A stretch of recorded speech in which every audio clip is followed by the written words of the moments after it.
Dahil nakarating na sa Los Angeles, California ang Don Bell, talagang free time nila ngayon ay nag-gym sila.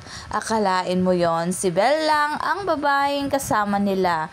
Parang nun na nag-shopping ang mga girls, si Donnie lang ang lalaki. Grabe talaga ang relasyon ng dalawa, di bali nang iisa ang babae or lalaki, basta magkasama silang dalawa. At pinasalamatan din si Darla dahil mula noon talagang naging witness siya sa relasyon ng Don Bell.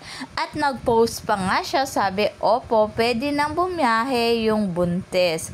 5 months pa lang Salamat sa consistent yung pag-alalay kay baby, Ninong Donnie and Ninang Bell. Pag talaga may nabubuntis sa mga kaibigan ng Don Bell, Ninang and Ninong sila ng taon. Kitang-kita talagang hindi mapaghiwalay ang Don Bell, talagang todo lingon pag hindi sila magkasama dahil marami nagpapapicture sa dalawa.